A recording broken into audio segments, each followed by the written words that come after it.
I have your attention, please? Shabbat Shalom, everyone. I'm son of Yisrayl, Abil, Deacon, Yoshiyah, and I'd like to serve you forever as a priest starting very soon.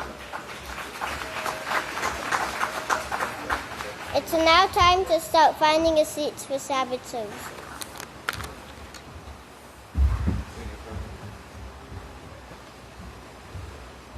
Shabbat Shalom, everyone. My name is son of Yisrayl, and I'd like to serve you forever as a priest starting very soon. It's a privilege and honor to present to you the sons and daughters of Yisrayl now entering the sanctuary. I now present to you one of the sons of Yisrayl, Yoshiyah. Shabbat Shalom, everyone. You may be seated. May the peace of Yahweh be with each and every one of you.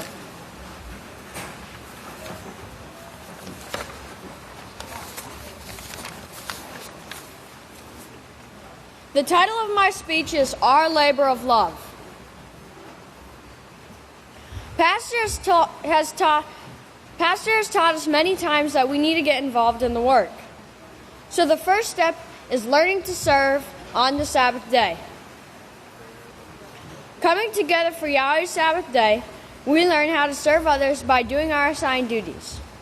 Remember, the work of Yahweh is not only physically serving others by being at our assigned duties, but it's going to the classes where we learn how to serve in this great work. In the 10th book of Yisrayl, Part 1, Chapter 2, verse 53, Pastor is talking about this house. He says, "This is what the Garden of Yahweh was. It was reality. It was a place of communication, of love, of treating everyone like yourself, a place of service where you learn to serve each other and communicate and study into things that would really bring joy and gladness to everyone and abundant living to everyone." So if we take this to heart, we begin learning to serve on the Sabbath day. And from there we ask, how can I help in Yahweh's work more? I want to get involved more.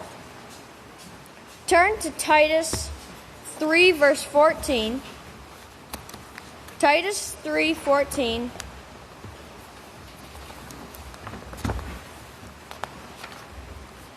On page 941.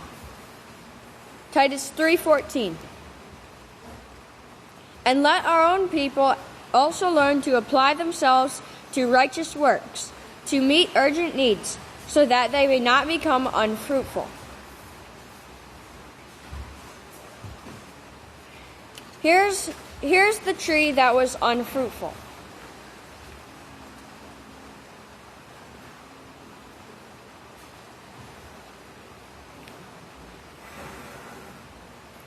This is what occurs if we cut ourselves off from the only established work in these last days. We won't produce any fruit. To become fruitful, we need to do what it says in 2 Kohan 1, 5 through 8. 2 Kohan 1, 5 through 8. On page 961. Verse 5. "And also for this very reason, giving all diligence, add to your faith virtue." And if you look at the side note 1b, it says that virtue is moral excellence. And the moral excellence book is the book we're going over in the Peaceful Solution Character Education Program certification class. "And to virtue knowledge, and to knowledge temperance, and to temperance perseverance, and to perseverance holiness, and to holiness brotherly kindness, and to brotherly kindness love. For if these things are in you and abound, they cause you to be neither barren nor unfruitful in the knowledge of our King, Yeshua Messiah." If we do what it says here, we will be like this.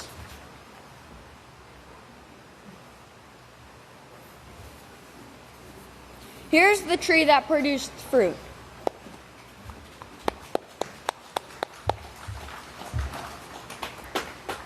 Yahweh can take an unfruitful person and turn them into a fruitful person.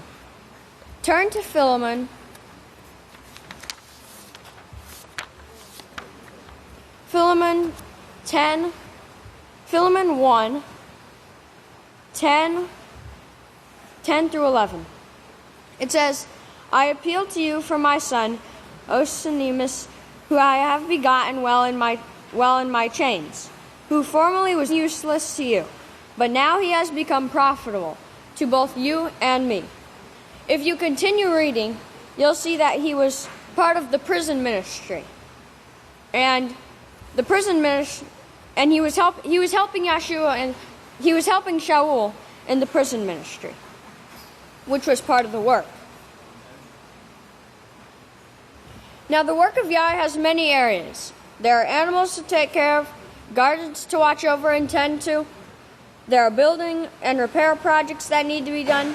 Yahweh's grounds need to be maintained. We also have the press room, mailroom, offices, music and video departments, the cannery, the bakery, the cafeteria, mechanic shops, the butter house, cheese house, the slaughterhouse, men's and women's GS, and I could go on and on. If I left out your work area, please know that it's important too. But as you can see, there's a lot of work that needs to be done in Yahweh's house. Turn to Matthew. Matthew 9:37 on page 736.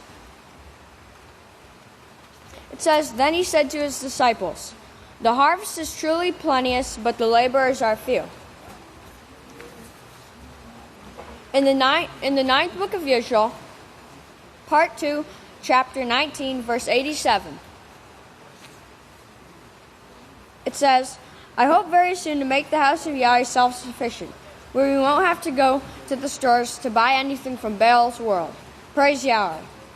I feel sure with the skills of the 2 billion people who Yahweh is going to bring, that we will have no problem at all. We have a bit of a problem, as Yeshua said, the laborers are few. We have a bit of a problem there, but it's coming along, and we're getting some experience. And as far as I can see, we pretty much have it under control.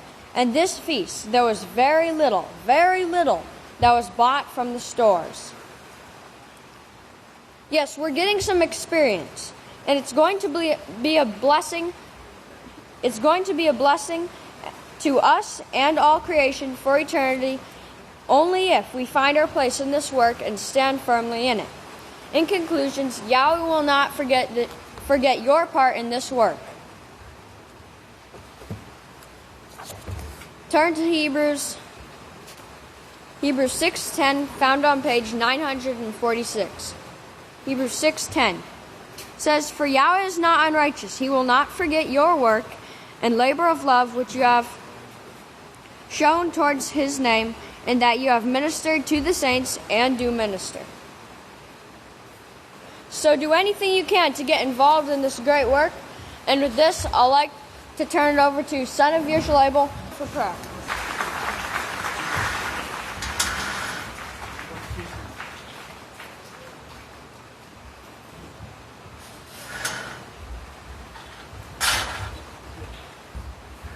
If you all remain standing, I'd like to turn over to the first speaker, son of Yisrayl, Deacon Yisrayl.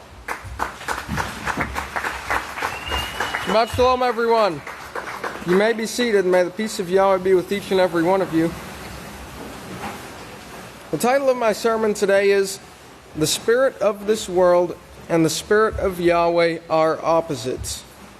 Now we know that this is the protected place, the house of Yahweh, and it's the only place where the truth is taught, the laws of Yahweh. There is no salvation in the world except for here. Remember Matthew 6:33. Let's turn there.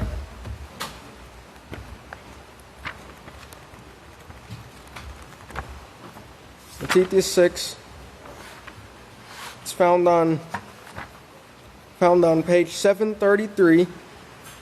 in verse 33, and it says, "But seek you first the kingdom of Yahweh and his righteousness, and all these things will be added to you." So seek first the kingdom. Now let's go over to Matthew 24.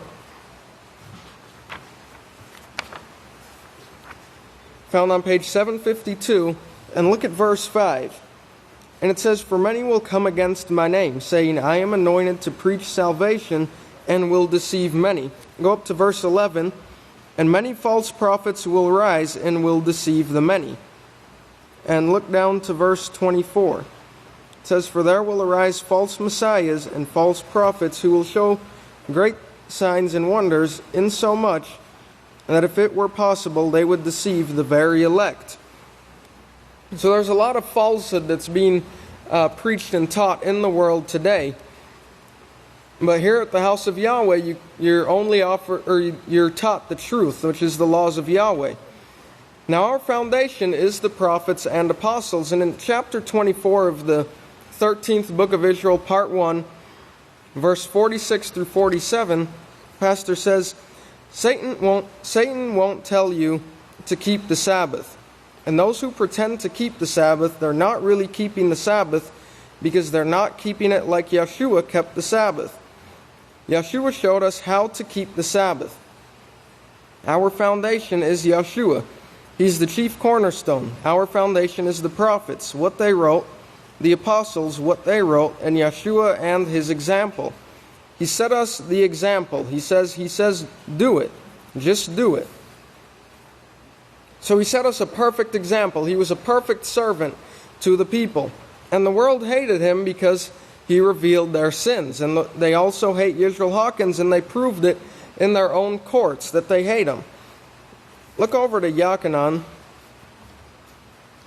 chapter 6, and verse 63. And it says, this is found on page 822, and it says, "It is the Spirit that gives life. The flesh is useless. Without the laws that I speak to you, they are spirit, and they are life everlasting." So that spirit is the laws of Yahweh. And in the 9th book of Israel, part 1, chapter 12, verse 146, it says, "It is the Spirit that gives life, the Spirit of the laws." It's the Spirit of the laws, the Spirit of Yahweh, which he shows us in his laws and his prophets. It is this Spirit, this character, which gives you life. The flesh is useless. The laws that I speak to you, he says, the laws that I speak to you, they are spirit, and they are life everlasting. They're the prophecies of Yahweh come to life in these last days. So it's the character, and we all should be striving to develop the character of Yahweh so that we can make it into the kingdom. Look over to Matthew chapter 19.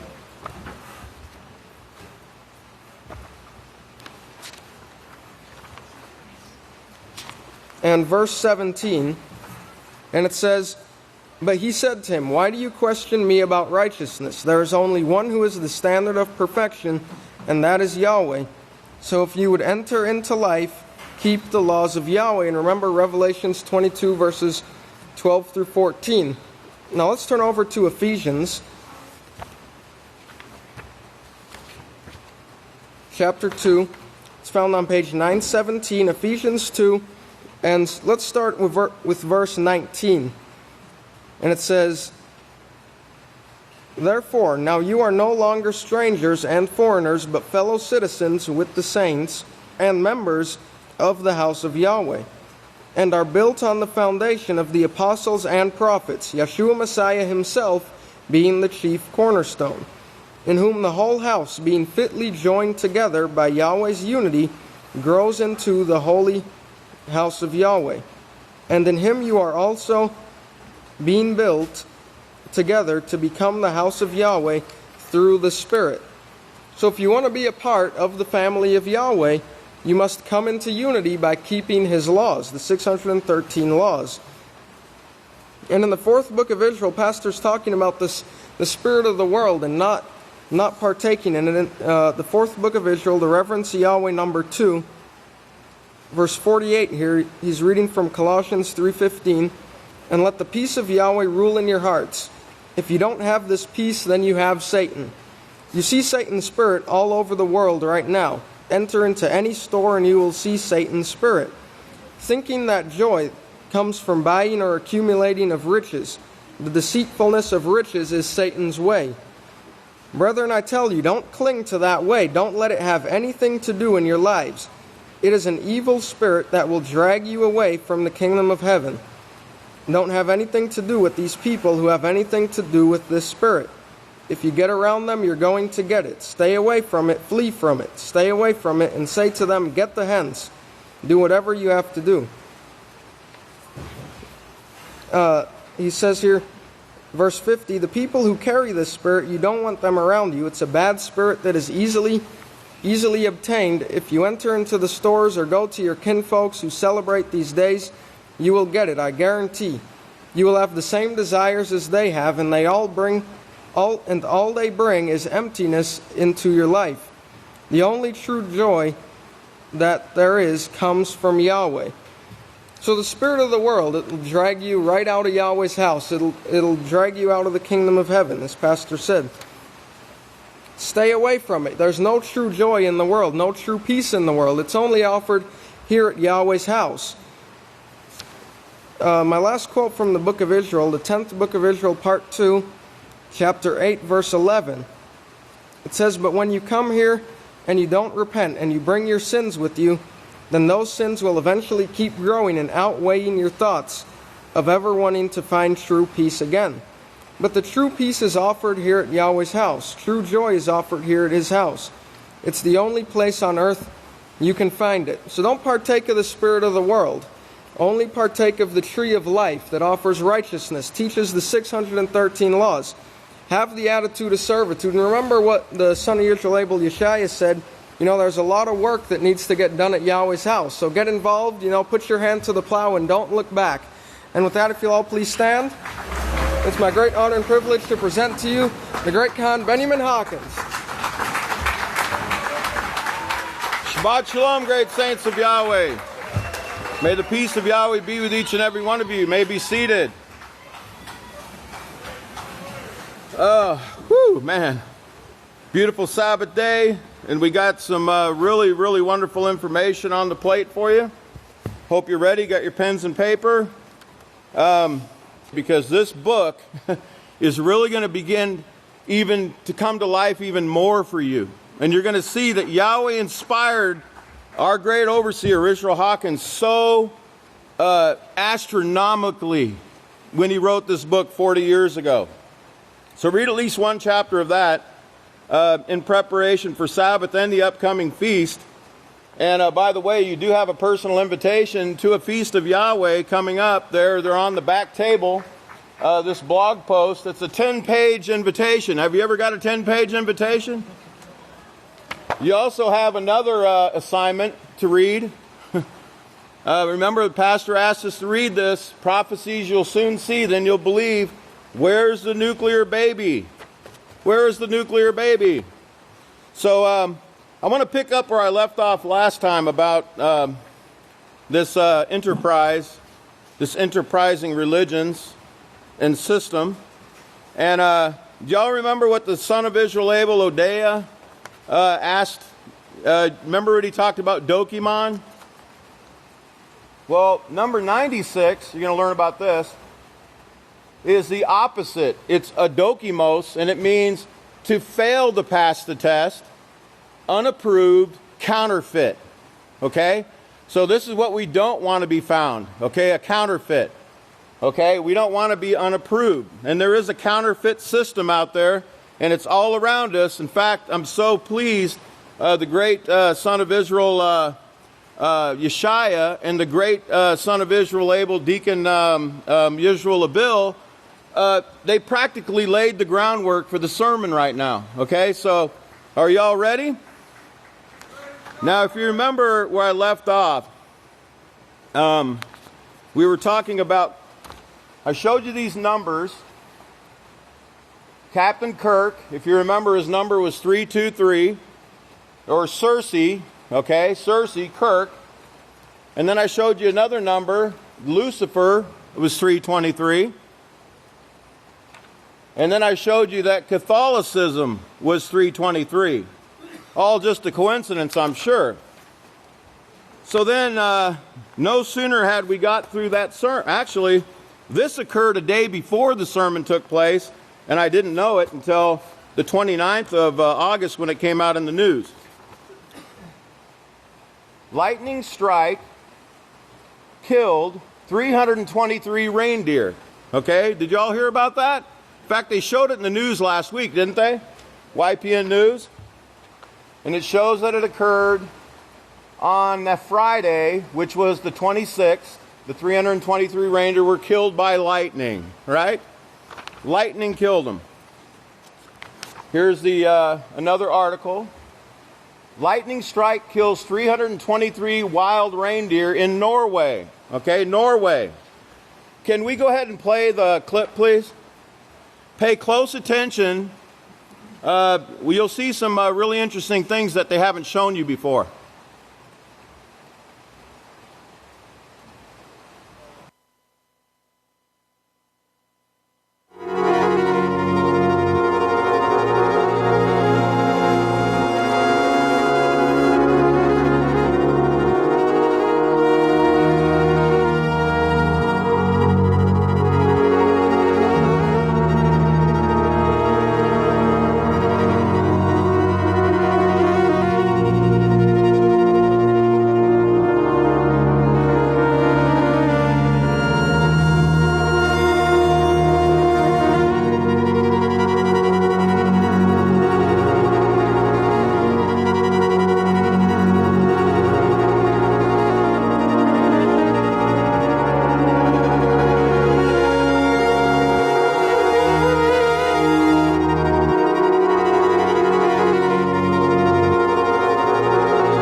So what did you notice about that? I guess the lightning blew the heads off of those reindeer? Because that was never pointed out in any story that I saw. Okay, but let me tell you, remember Yahweh unlocks all the secrets, doesn't he? Doesn't Yahweh expose Babylon? Isn't he exposing and revealing? As a matter of fact, if you saw the tag on that reindeer, I just gave you a definition of 96, but it also means revelation. Because Yahweh, remember when the book of Revelation was written? 96 AY. Well, let me show you what they didn't tell you in the news.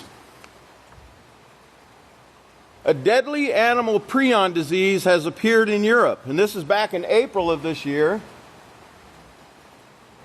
It says, how brain disorder related to mad cow disease spread to Norway is a mystery. Norway has their first, Europe. It says, a highly contagious and deadly animal brain disorder has been detected in Europe for the first time. Now, I want you to know that it's chronic wasting disease, and pastors taught us a lot about that in the past, was thought to be restricted to deer and moose. It was in North America and South Korea, but also on the 4th of April, researchers announced that the disease has been discovered in free-ranging reindeer in Norway. This is both the first time that CWD has been found in Europe and the first time that it's been found in this species in the wild anywhere in the world. And it shows you here a picture of a reindeer brain from Norway, and it was found to contain multifolded proteins called prions in its brain. Now, my guess is the reason why those heads were off the reindeer is they have to examine the brains to see, okay, what did they die from? Because a lightning strike sounds a little bit odd, doesn't it? 323 reindeer in one strike.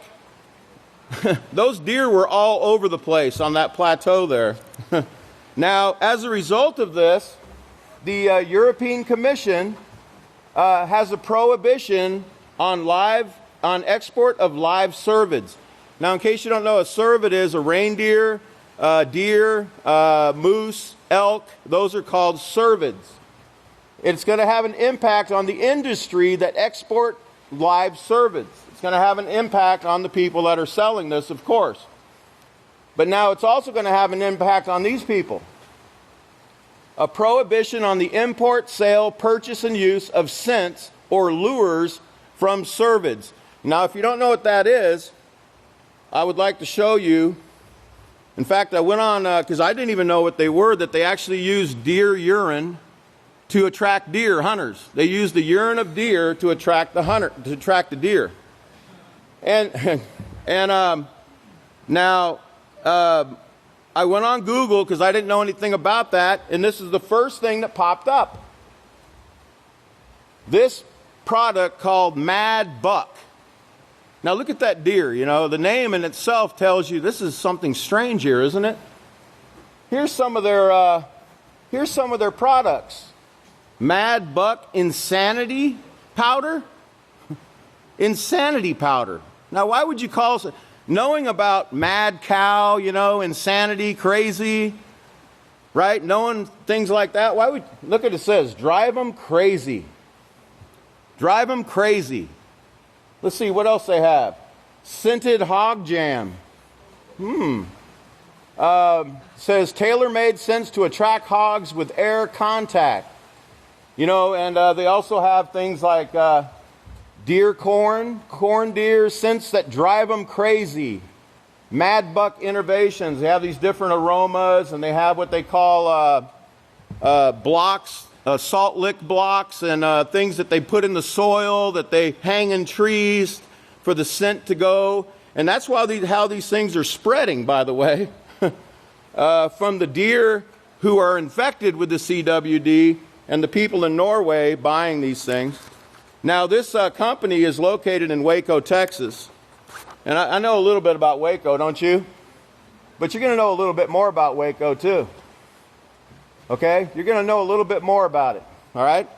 There you go. There's the gematria of Waco, Texas, 666. Now, don't think that's an accident. Because in that town of Waco, which we know where the Branch Davidians were that were murdered, Branch Davidians, this is also located in Waco, Texas. And you're going to learn a lot about this in the coming weeks. It's called the Grand Lodge of Texas. The Grand Lodge of Ancient, Free, and Accepted Masons. Now, who is the Grand Lodge of Texas? Well, the Grand Lodge is over all 849 lodges in Texas. It is the main headquarters of the Freemasons in the state of Texas. Did you all know that? But it kind of makes sense, doesn't it? Now, Norway, they have, actually Norway is pretty,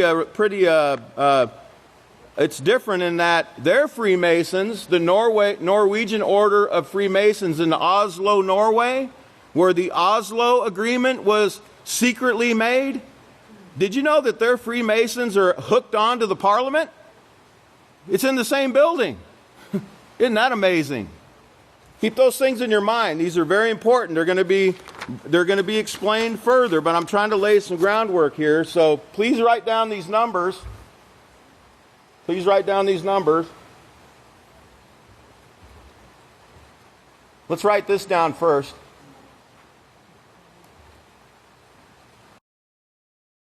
Norway is 96. Write these down, please. Freemason is 96. Baal is 96. Remember, you need to write these down because I'm laying a groundwork. 1 hour is 96. 1 hour. Please write that down. Now, there was 323 reindeer. So let's go back a little ways. Let's look up the definition of 323. And it means exhibition or showing. It's from 322, and it means a pointing out, a public showing forth. a proclaiming, announcing, inaugurating of such as are elected to office, and it's from 322. And it means to exhibit, to indicate, appoint, show. And I want you to be thinking about the showdown, okay, that's fixing to take place or that's taking place at this time.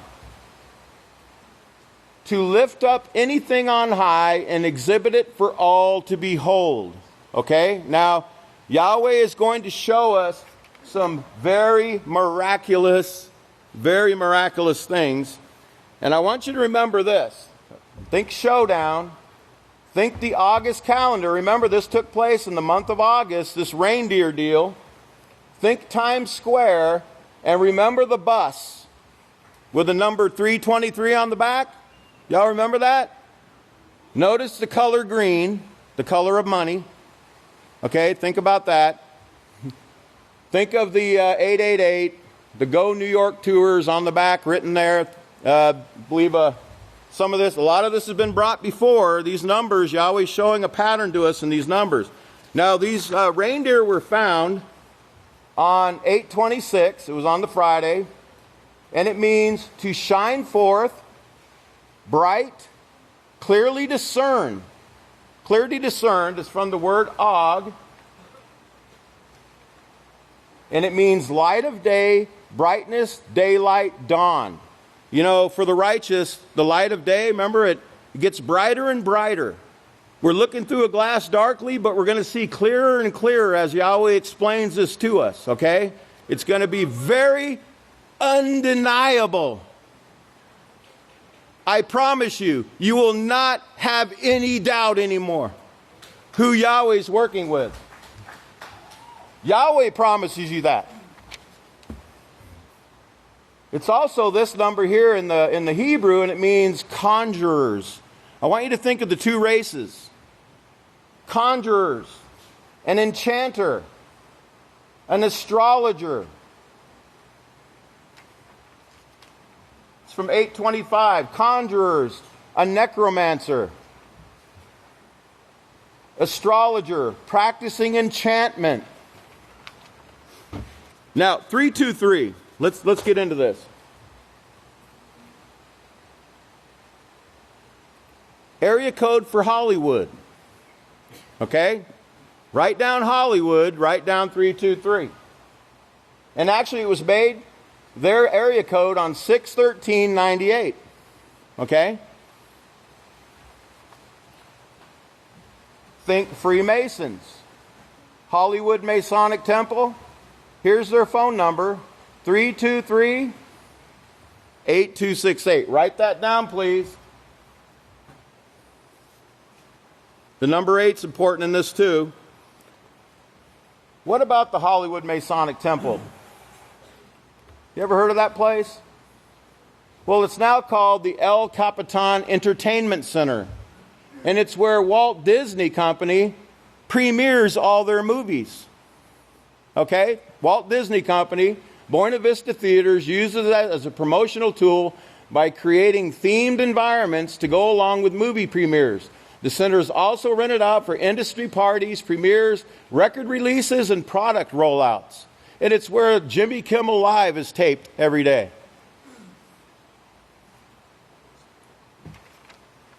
Let me tell you a little bit about their past. Here's some people that, some of the elite, remember that word elite, because we're going to learn about that too, have been Masons at this temple, including these names: Cecil B. DeMille, remember the Ten Commandments movie? And Gene Autry, that's the one I want you to focus on right now. Gene Autry. Now, of course, the Masons moved now their lodge over a little ways, but here's the number of that lodge. This is going to be important. The number of that lodge is number 355. Please write that down. Lodge 355. And they give a little history here. Says, these days it is best known for playing host to the after film playhouses for Disney's kiddie films. You remember Walt Disney? That all of our parents used to think, oh, it's clean entertainment. You know, take your child to see Disney. It says the refurbished building owned by Disney is rented out for various events. It's also used as a themed environment to coincide with movie premieres. You know, movies like this one here, because now I want you to think about the date 8/26/16. And there's going to be a lot on that, so you're going to have to kind of just bear with me.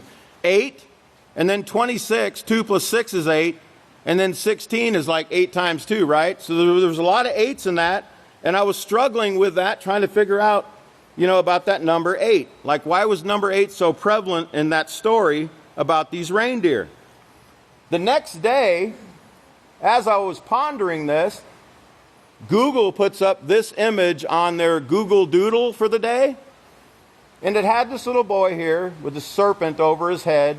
And he was reading a book. And I thought, I wonder what that might mean.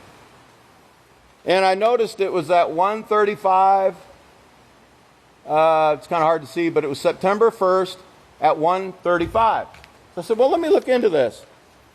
And it was about the Never-Ending Story movie. So I looked up 1:35 first, and it means a riddle, an enigma, to speak in riddles. Okay? Y'all know what a riddle is, right? A puzzling question.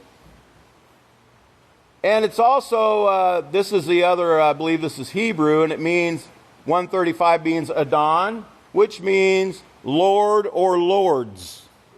Lord or Lords. Of course, you know, the Lords and the gods, you know, I guess they shortchange Yahweh, because Yahweh can figure out any riddle, can he? Yahweh knows all secrets, and he will reveal all the secrets.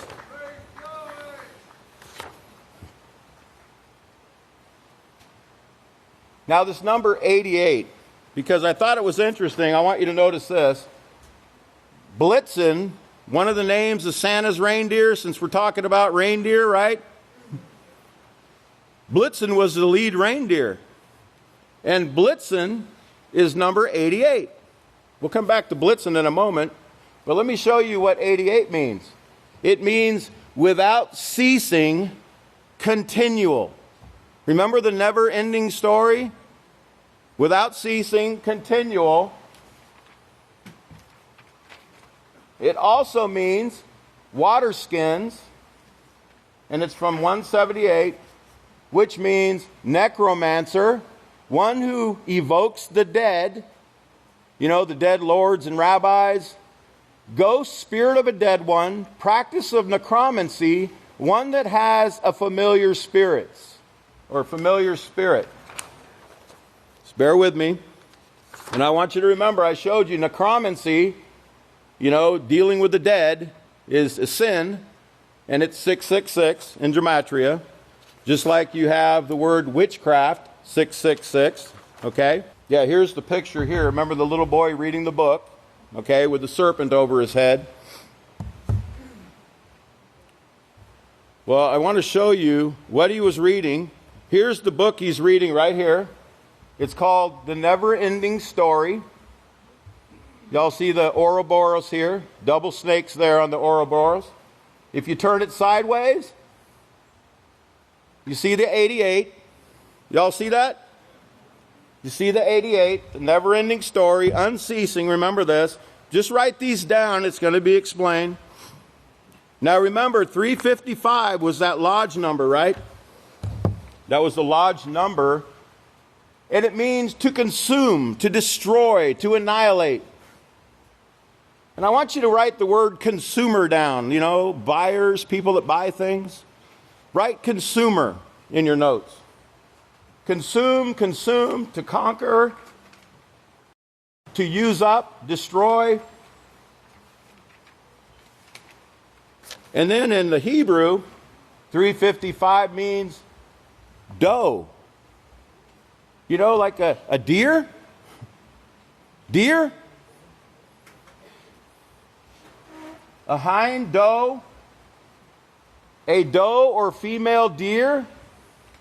Now think about the 323 deer, okay? Think about that were found dead. Remember, we're going to solve the riddle, right? Well, Yahweh's already solved the riddle. It's going to be explained. Remember on the Hollywood Freemasons phone number, the last 4 digits? 8268. And it means a watering trough. It means make to drink, to furnish a potion to give to drink. It means to become tipsy, to satiate with a stimulating drink or influence, to be filled with drink, to be made drunk, be merry.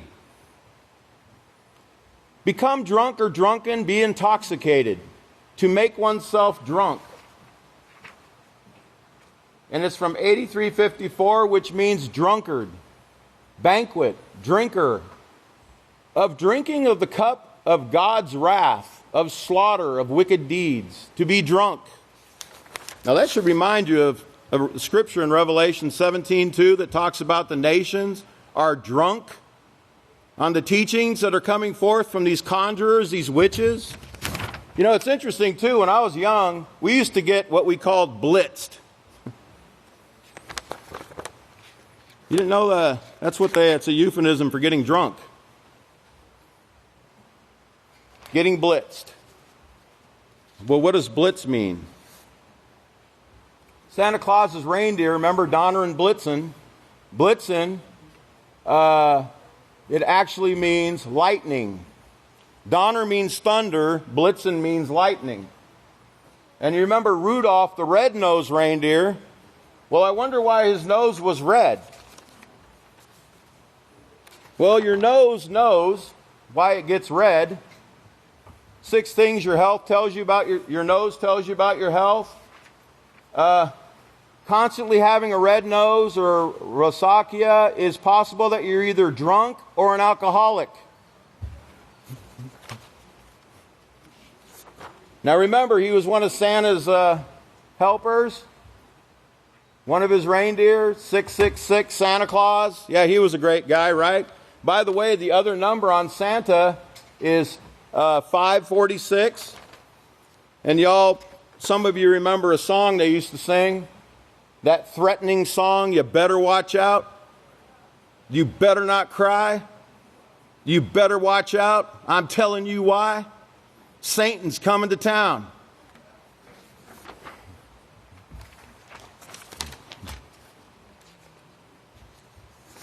Here's the definition of blitzed.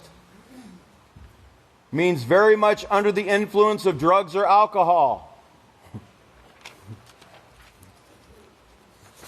Blitzkrieg is what the Germans used.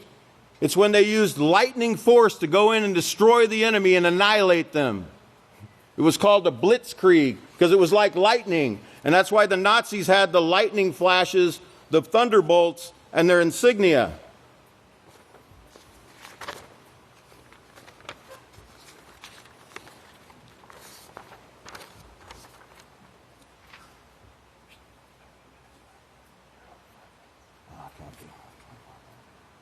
All right, I'm going to leave you with this because my time's up. We're going to continue on this, but I want to leave you with this, okay? I've got to get this in before I go. I didn't know time flies when you're the information is just, it's just so amazing. But I want to leave you with this because I want you to think of the mark of the beast. Do you remember in the mark of the beast where Pastor talks about the light of a lamp will no longer shine in you? Everybody remembers that? It's on page where he talks about the light of a lamp here. Liberty enlightening the world, talking about the city of New York. And he talks about, and he uses the King James verse in there. He explains light, a candle means lamp, so on and so forth. But I'm going to use the King James here for you. Revelation 18:23 says, the light of a candle shall no more shine at all you. The voice of the bridegroom, the bride shall not be heard no more at all in you. Talking about New York City. For thy merchants were the great men of the earth. And this is what we're going to be studying as well, the great men of the earth and the merchants. For by your sorceries were all nations deceived. Here's the gematria of that verse. Y'all see it? 10109. Also, 1225, like in Christmas. But what could 10109 mean? Well, I think it has something to do with this. New York, Times Square. Y'all see that? 10109. Now, could Yahweh get any more accurate than that?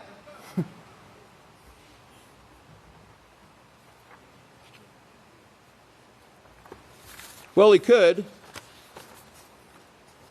Because there's another, if you think that was an accident, I'm going to give you one more before I get off the stage. Revelation 16:19. In the great city, New York, divided into three parts. This is from the King James. And the cities of the nations fell, and the great Babylon came in remembrance before, it says God here, to give unto her the cup of the wine of the fierceness of his wrath. Run that one through the gematria calculator. And it's 10179. What could this mean? Well, I'll show you what it means. And I'll lead you into the next sermon. It's right there, 10109 or 10179, New York, and particularly right here at J.P. Morgan. J.P. Morgan, what could that mean? What could all this mean? What's the riddle? Don't y'all think it's just amazing that our pastor pointed this out to us 40 years ago? He showed you New York. All roads lead to Rome and New York. The capital of the world, he called it, in the mark of the beast. You're going to be amazed. You're going to be shocked. You're going to be thrilled. You're going to be so excited when you see the rest of the story. Okay, but get ready, okay? Study that mark of the beast. I'm sorry I went over. May Yahweh bless you. And at this time, if you'd please stand, I'd like to turn it over to the great Kohan, Hawkins. Shabbat Shalom, everyone. You may all be seated. Of course, the news today, we're going to start out and remember what the Peaceful Solution teaches about gossip. In the responsibility unit on page 86, it says it's a form of entertainment. And of course, it's also technically used as psychology to make everybody else look worse than you so you feel better about yourself. Well, in the news, I want to show this really quickly. What this is a crime index that shows they measure. If you want to move from one city to the next, they want to show you how deadly that city may be. Well, this is the crime index for Chicago. And Chicago, with all the murders and all the things we see on the news every week about Chicago, their crime index is 12. And that means, it's very small print, it says it's safer than 12% of the cities in the United States of America. So if you wanted to move to a safer city, you would find one with 3 major colleges, and you would move to one that has a 7, right? Welcome to Abilene, Texas. Yes, not Abilene, Abilene, Texas. So the crime rate you see in Chicago, when you're told to be careful about going into town, where you go and what you do, remember, the things you see about Chicago, statistics show Chicago is safer for you than going into Abilene right now into town. Be careful and be mindful about where you go. But in the news article, it also shows that there's other cities that are just as bad when you put crime per capita, such as Baltimore, New Orleans, and so forth. All of these things, some of them known as party towns, you know, where you go to have fun. Well, the crime is running rampant there. And then in North Dakota this last week, of course, the Indians were given land many times, and as Pastor said in the book of Yisrayl, if you research it, they give it to the Indians or the Native Americans, and they take it away when they need it back. Well, now they're taking away land, and of course, the Native Americans are fighting. And there's a lot of fighting going on up there over an oil pipeline that is coming through their territory. Then child refugees that are coming out of the Middle East, well, you don't have to look too hard to figure out who's behind it, because they say that the children are disappearing, becoming sex slaves, and child labor and other exploitations of children. Well, who could be behind that? Well, look to the 7 hills of Rome. And in the earthquake last Sabbath in Oklahoma, there's a news article on that to show it. It was felt in 7 states, a magnitude of 5.3, but of course they're blaming that due to the fracking of the earth and the disposal If you remember what we brought about fracking before, they actually inject water at high pressure, shatter the Earth's surface, create gaps for gas to travel through. They do that with water. And the water is very deadly. Remember, the water seeps into the wells. You can light the water coming up out of your faucet. You can literally ignite that. Well, they're taking this water. Once they're done, they push it back down into the earth and they cap it. And it used to be a solid foundation. Now it's fractured with a bunch of water and chemicals involved. And then we go to the Middle East, where Iran is kindly telling Turkey to respect Syria. Now that goes into more along in the news, but remember that Iran is telling Turkey to respect Syria. Remember, Pastor said last week that Russia is making you allies. And remember Japan. It wasn't but just a few months ago, Japan was talking to NATO. Well, now Japan is talking to Russia. And they're actually wanting to make agreements to go back on the World War II agreements, where Russia took 56 islands from Japan. Well, Russia is kindly wanting to sell them back, their own land. But even though that may sound odd, that's a huge step forward for what's going on in today's politics and society. Then North Korea, this last week, they detonated the largest nuclear explosion ever in their country, testing it, and they're saying they're preparing. In fact, the North Korean leader has said that he will turn America to ashes. And then in the last 8 years, the United States, now they say Obama, but remember, we've been selling weapons to the Middle East and to Saudi Arabia ever since Kissinger and Nixon back in the 70s. So it's not Obama, not President Obama. It's a system that he's the president of at this time. But 1.1 billion in arms sales to Saudi Arabia, and the only people they say they're bombing is Yemen. And then nearly 5 million children displaced worldwide. A third of the world's population is children. They're being displaced worldwide, and they're saying that this displacement, if you take a child away from his country, you send him from the Middle East into Europe, you train him in the European traditions. If you do that enough for a long period of time, you can start rooting out certain traditions of other people. That was done with the Native Americans also, this tradition that was, and they called them black suits back in the Native American days, and they were called Catholic priests also. But they wanted to teach them a new tradition. Also Singapore. Zika has showed up in China now, in Singapore. And then tempers flaring in Miami over this spraying of mosquitoes. Remember, it killed a lot of bees. But listen to the one lady. It says this plane flew over her house, dispersing this spray 11 times to the point her tongue started becoming numb. And the citizens down there, just like the ones in Puerto Rico, they're saying they don't want it. They don't want to see it. They don't want it around them. They would rather have mosquitoes than spray.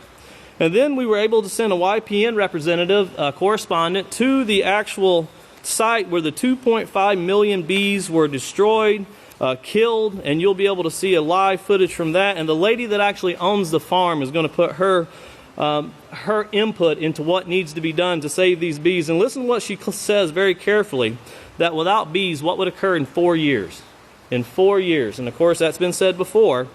And then veterans coming back from war. Well, what are they doing more than anyone else in American society? They're committing suicide. If they're not being killed over in the war, they're coming home, they're committing suicide. And what's being done about it? Well, nothing. That's what's being done about it. It's make yourself feel better. And then last night, this is very important. Last night, Russia and the United States actually have said they have reached an agreement for peace in Syria. Now, listen to the details. We edited this down quite a bit, but listen to the details, because they say no one really knows the details. No one really knows what anyone is getting, but they're going to implement this peace deal September the 12th. So pay close attention, and at this time, if we could please play the news. Pay close attention. What you're about to see is Bible prophecy being fulfilled.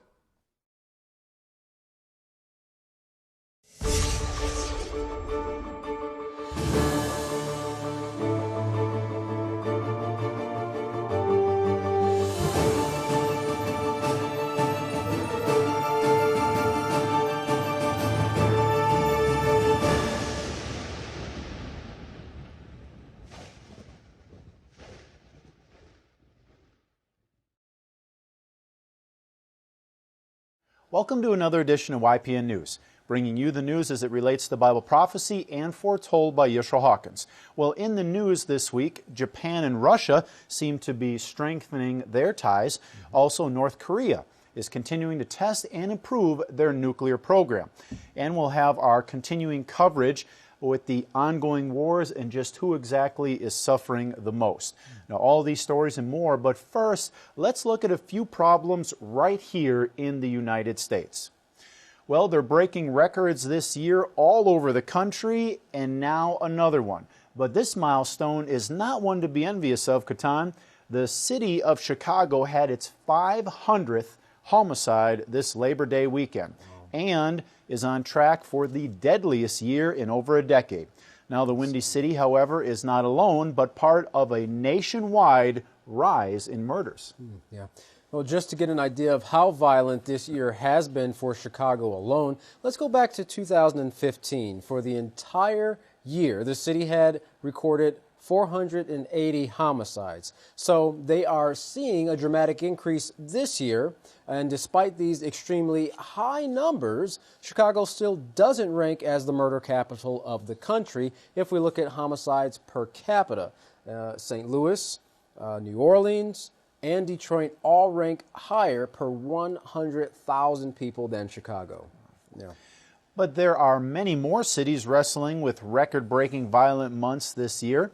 Cities like Baltimore, Newark, and Milwaukee are all experiencing consistently climbing murder rates. Now, yet mainstream media as well as political discussions, Kohan, are failing really to include any of these shocking statistics in their talks. Yes, we don't hear very much about those other cities. Well, shifting our view to the Great Plains now, where a standoff is taking place. A massive demonstration of 200 Native American tribes have gathered to fight the construction of an oil pipeline. At times, the clashes near Cannonball, North Dakota, have been rowdy and physical. Some demonstrators have been pepper sprayed, while others have damaged construction equipment used for working on the pipeline project. Well, North Dakota's government has called in the National Guard to put an end to it. There are an estimated 5,000 Native Americans and environmentalists encamped on private and federal land. They say the pipeline was approved by the U.S. Army Corps of Engineers. However, proper permits were neglected to be acquired, nor were the tribes affected consulted in the route that this pipeline has chosen to take. Interesting. Well, the lands are well known for their historical and cultural significance to the Lakota tribes.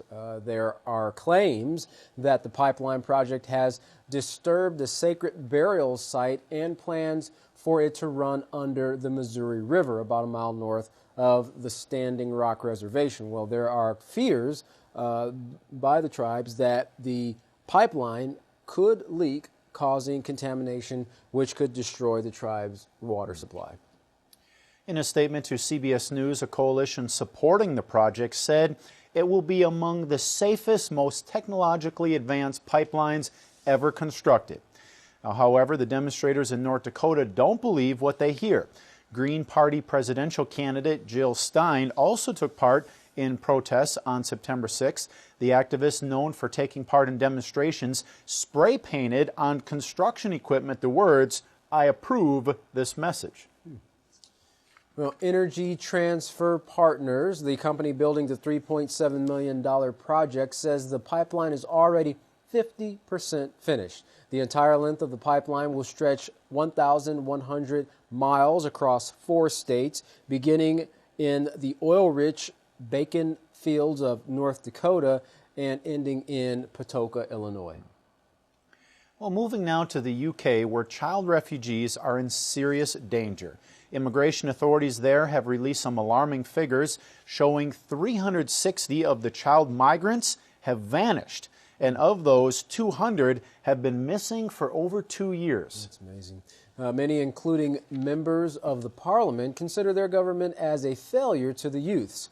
While the details about these particular children are unknown, disappearances take place for many different reasons. The children often become victims of human traffickers, and some may run away due to trauma or distress and also mistrust of authorities. And thousands have been deported back to their war-torn countries, so deportation adds to the fears of the children as well. In the UK, as well as other countries, these innocent children seeking a safe place to exist are subject to human trafficking, sexual abuse, and neglect. While it's easy to see the problem, no solutions are being implemented at this time to save these children. So, Kohan, we can expect to hear more about these same problems in the future. Well, the earth continues to shake in place after place. We had recently reported on a major earthquake in Italy, but this next report brings us much closer to home. A 5.6 magnitude earthquake rattled central Oklahoma Saturday, September 3rd. The powerful quake's epicenter was near the city of Pawnee and tied a state record as it was felt across 7 states. The quake jarred historic buildings in the area, causing bricks and debris to be strewn across sidewalks and yards.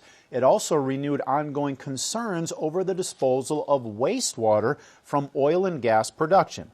Now, the process has been linked to the recent outbreak of quakes in Oklahoma.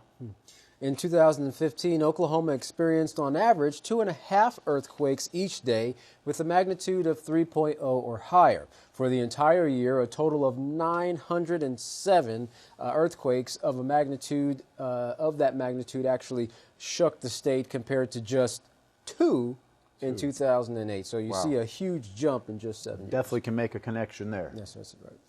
Well, the oil and gas production process known as hydraulic fracturing or fracking produces wastewater.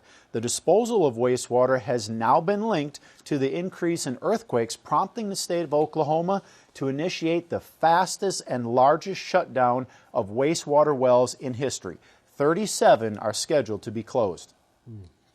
Well, seismologist Susan Huff of the National Geological Survey told CBS News, if we stop all the activity tomorrow, it's not like the earthquakes would stop tomorrow. The earthquakes caused by wastewater injection wells are generally not as severe as natural ones, but some worry that this could change if states where fracking is rapidly increasing don't take note. Susan Hoff is in hopes that the regulatory steps will help lower the overall rate of these quakes, but has also expressed concern, stating there's the potential for more earthquakes. There's a potential for bigger earthquakes than what we've seen. Interesting. Well, things are also being shaken up overseas. Larry McGee has a report today on the latest that's taking place in and around the Great River Euphrates. Larry, what do you have for us? Iran is lending its voice to the ongoing turmoil which has beset Damascus, stating that Turkey should respect the sovereignty of the ancient Persian nation. In a recent press conference, the Iranian foreign minister also called for all nations to avoid adopting a double standard with respect to Syria, citing Turkey's support for certain militia groups inside the country. Ankara is reported to have dispatched soldiers and tanks into Syria in a bid to expel ISIS mercenaries from the town of Jarablus, but ultimately they ended up turning their weapons on U.S.-backed Kurdish fighters who were in the same area supposedly fighting the same enemy. Ankara's actions are starting to appear to some as a land grab, with the Turkish-backed Free Syrian Army claiming to have taken control of a stretch of land extending from Jarablus to Azaz. Confusion is the order of the day as alliances overlap and shift among the heads of the nations. Japanese Prime Minister Shinzo Abe is looking to ignite a new era of relations between Japan and Russia. In a speech delivered at a forum in the Russian city of Vladivostok, the Japanese head called on Russian President Vladimir Putin to end the abnormal situation between the two countries, which has lasted for 70 years. Mr. Abe also suggested that the two nations arrange an annual meeting at which to settle any differences. The Russian response was that Moscow is ready to take decisive steps to resolve its territorial dispute with Tokyo over the Kuril Islands. Tension between the two nations dates back to the latter part of World War II, where Moscow is recorded to have seized the islands. The annexation is said to have displaced 17,000 Japanese. In their place now are many Russians and Ukrainians, so turning the islands back over today would not be an easy task. The southern islands, however, are said to be a different proposition, and according to reports, Japan would very much like to repossess those islands if possible. Japan's ace in the hole is that it has cash, and Russia is very much in need of it due to the downturn in oil sales it has been experiencing related to the Saudis increasing their production with the specific intent of damaging Russian sales. Russia has been on the outs in terms of buying and selling in the global economy due to its activities in Ukraine. Moscow is believed to be striving to offset that with various economic agreements with the Japanese nation as well. The storm over Asia is growing more intense after North Korea confirmed its 5th nuclear test fire this week. Pyongyang says that the test was meant to address U.S. bullying, and it broadcast that North Korea is now capable of mounting nuclear warheads on ballistic missiles. The show of force is said to have triggered a 5.3 earthquake, which is actually the largest of the 4 past quakes associated with the North Korean test fires. Pyongyang says it will not dismantle its nuclear program due to the ongoing hostility it receives from South Korea and the U.S., who has recently announced the deployment of an American missile defense system on the peninsula. The head of South Korea is referring to the test as an act of self-destruction that will only serve to further isolate its northern neighbor.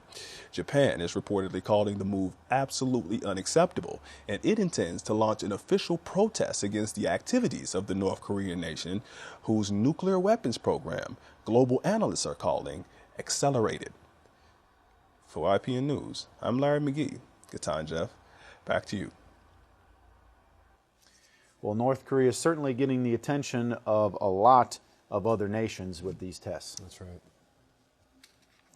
Well, the United States government has offered Saudi Arabia $115 billion in military arms and training.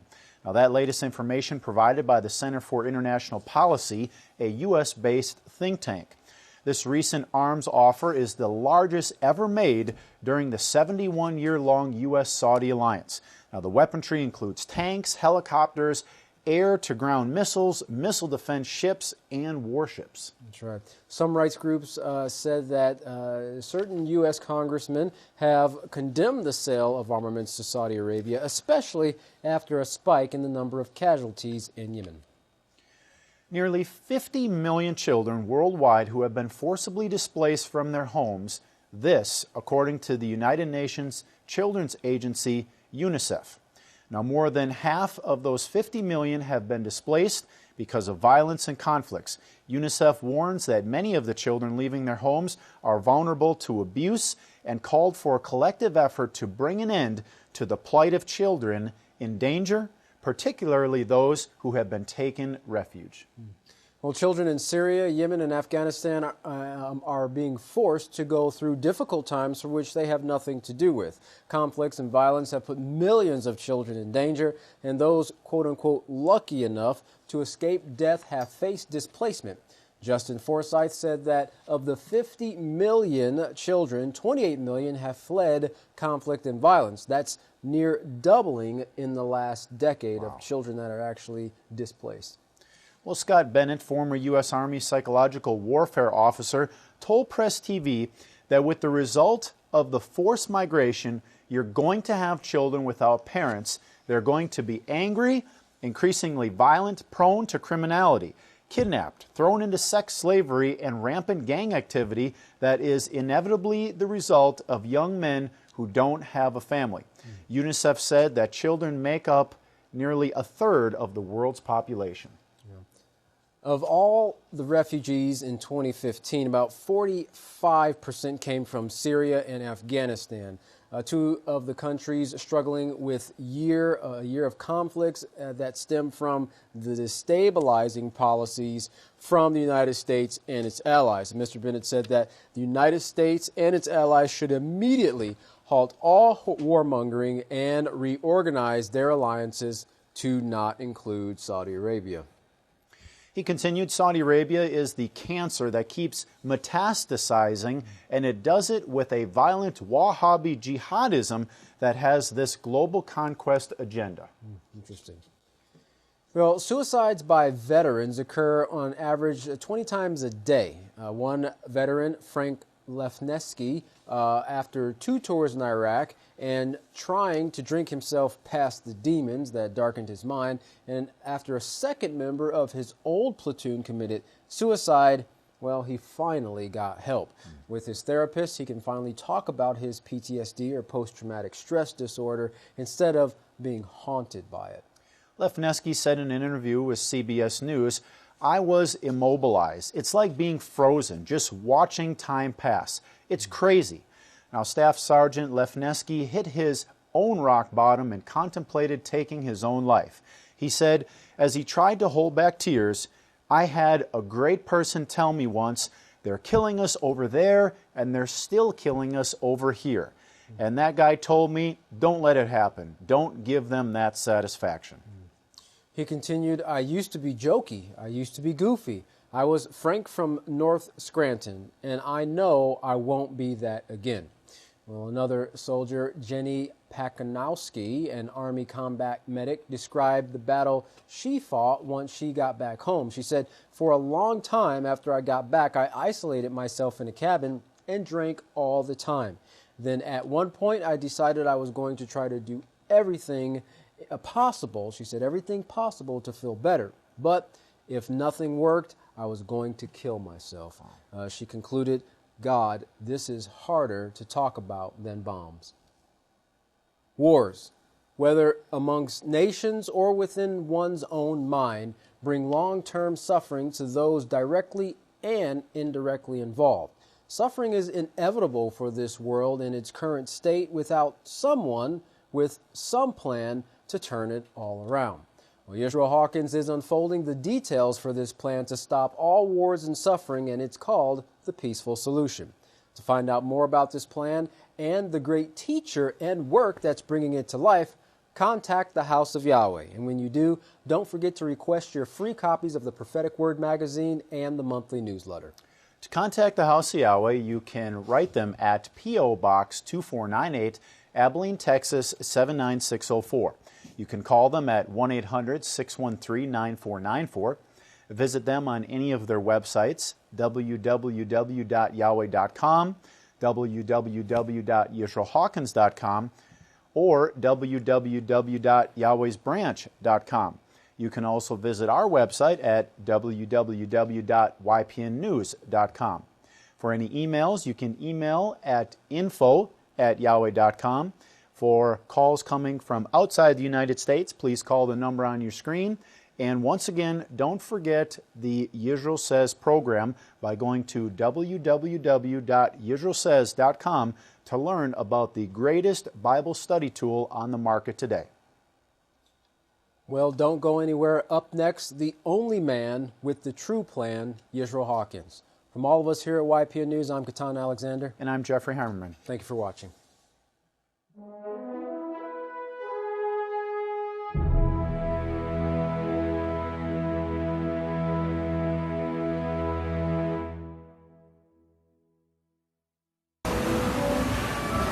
At this time, if everyone would please stand, we'd like to introduce the greatest teacher in the world, the great Kohan Yisrayl Abil Hawkins. Hey, Yahweh! We got a crowd. It must be raining outside. Let's go. Wow. You may be seated. May the peace of Yahweh be with each and every one of you. I hope you're absorbing all of this. I hope you're, I really hope you're studying it, because you can't get this just listening to it. And there's so much here that we're trying to give everyone all at once. And I know these numbers, unless you study them and get them in your mind, they won't mean too much for too long. So if you could study them along with your prophecies, maybe on preparation day.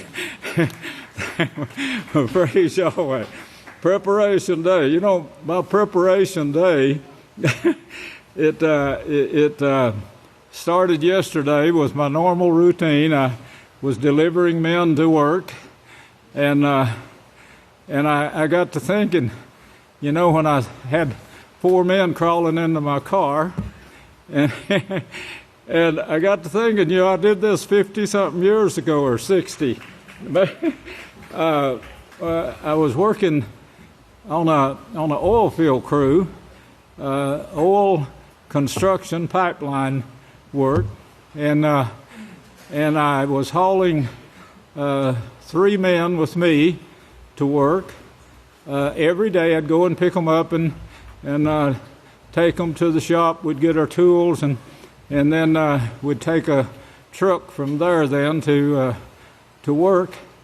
And I can't remember the year, but it had to be 50-something years ago, and I'm still carrying on that job, you know, but in the house of Yahweh. But that's on preparation day. I normally get up early, I lay my books out and get ready to put sermons together for, you know, the Sabbath. And then if no phone calls, that's what I get done before I take the men to work or start taking the men to work.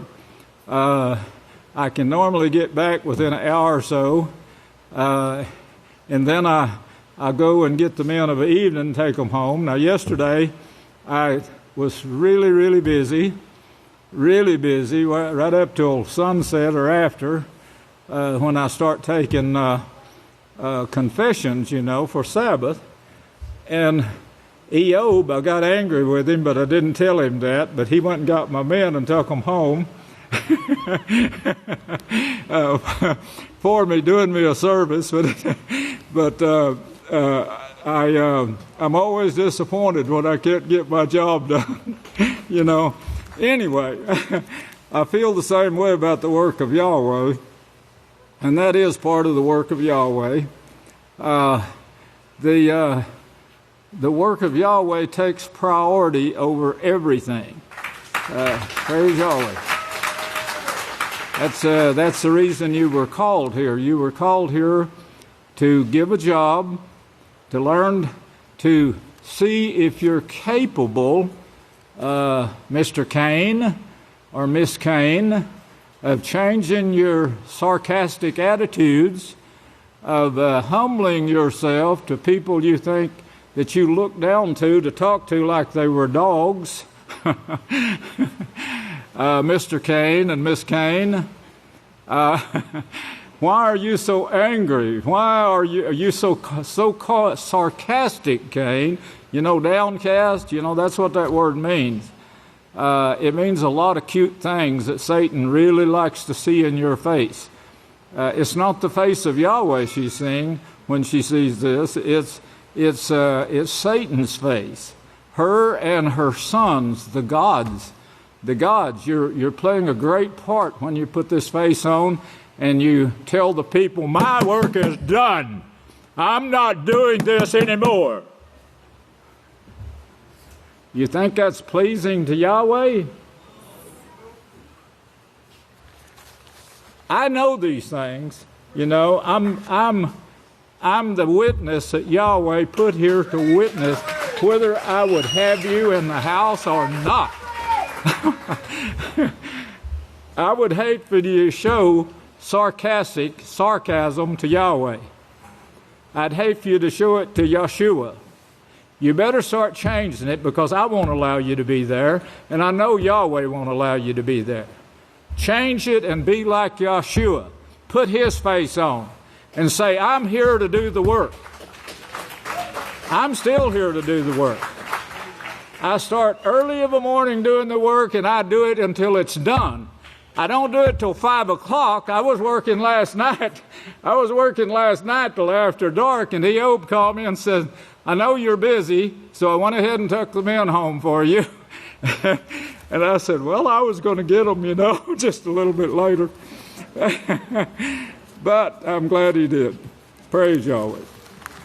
Anyway, the news that you saw, that's Satan's world. And we had to cut it short. We'll play some of it next week. But I said, well, I got too much to cover, and we broke down, and I need to cover this. You need to hear it. You really need to get this lesson today. We didn't get to play some of the health, the bad health that's going on that Yeshua mentioned in Matthew 24:7. There's going to be the greatest epidemics ever in the history of mankind. Now, Now that is shown in chapter 7, but verse 7, but verse 21 and 22 shows it's going to be the worst ever. Now, if you're keeping up on this, I know Yahweh has sheltered you somewhat, but He still lets you feel pain. If you don't feel any pain, maybe I'll pray that you do, to let you know what this world is going through. I know men and women who have put an end to their life because they couldn't stand the pain. Now, this is going on all over the world. I don't know if you got the news where 21 veterans are killing themselves every day. Why are they doing this? If you don't know, you need to wake up and maybe get to past sermons, and on next preparation day, start reading and studying this and get yourself ready to pay attention Sabbath day. That's what preparation days are for. U.S. sees alarming jump in rate of newborn syphilis. Now, this is our babies we're talking about. A very tender spot with me. The health organizations are finally waking up to see the need, see the mess actually, that the Roman Catholic Church and 4,200 religions have got this world into. I know you saw New York part of it. I wrote about this in Mark of the Beast, as the great Kohan Benjamin Crouse Hawkins just brought out. And the Times Square and the ritzy parts of New York, I came up just in time to see that you got that. If you remember the boats, when this war takes place, ships out in the ocean that's carrying cargo are going to be weeping and wailing, and on the phone, if they can use the phone at that time, saying, what am I going to do with all my cargo? What am I going to do with all of this? And the merchant's saying, who is going to buy our merchandise now? Mine's filled with Christmas. December 12th, they said, or something like that, was some kind of date that was given. You remember that? Well, anyway, the Revelations talks about it. Revelations is right on the money. It doesn't vary. We got to the place last week where Yahweh said, and I said I fell in love with this book of Yahweh, because Yahweh said this is, He said, search out and read. Not one of these are going to be forsaken. Talking about the prophecies. And I said, these prophecies are alive, And Yahweh is making sure that nothing changes that. If you think of letting Satan have this book, and how Yahweh had to guard that, but He let him have it. He let him take it away from the people. All the writings, it wasn't put together at that time. The apostles' writings and Yochanan's writings of Revelation wasn't with it, but it came to be with it. And when the king authorized it to be written without the names, of course, both books were put together. All of these writings of the apostles and the prophets was put together as one. It had to be. That was the part of the house of Yahweh, of the book of Yahweh, that explains the house of Yahweh and our work that we had to do. I had to study that as a child. I had to be taught by my mother and dad in order to teach to you, in order to branch out, like repeat that 100 times and have you write it like my teacher, when she was wanting me to say 0 and I was saying O, and she said, write this 100 times, Bill, on the blackboard. I said, well, when I put it here, you give me a 0 for it. You give me a O. We were joking, of course, with each other. I had a wonderful teacher, by the way, in school. I can't ever remember having a bad teacher. I can't remember, some of them got harsh with me, but they were great teachers. They were wonderful teachers. I remember Miss Peary. Her name was Peary. I remember meeting her in the grocery store one time when I went with my mother, and I was quite young. She was a fourth grade teacher, and I saw her in the grocery store, and I ran up and hugged her and introduced her to Mother. I loved the woman. I loved her teaching. She was great. She was kind. She was thoughtful. She helped me immensely to want to get my spelling and to write zeros instead of O's. I said, that is so much nonsense. I don't see any need for it. Zero, spell it out, and they'll give you a wrong. They'll give you an O for it in your grade. Anyway, back to this. Love your teachers. Have respect for them. They're never wrong. They are right, and the child is wrong always. And they're trying to help you. That's your counselors. That's your supervisors. They're your teachers. And do what they say. Even if you think it's wrong, if you don't do what they say, you're going to burn in hell because you're being rebellious. If you do what they say and it's wrong, that you won't be held guilty. Unless it's sin you're talking about. I'm not talking about sin. Of course, you should buck up against sin and call me immediately. But anyway, the World Health Organization, all the health organizations, they're seeing that the religions now have made a foolish mistake. You are a part of the house of Yahweh that Yahweh shows in Zechariah 5 and verse 9, where he says, you and I together, we're working together. I can't make it without you. I couldn't be sending out literature like this and doing radio and television broadcasts like this without you being a member of this house and doing your job. No way.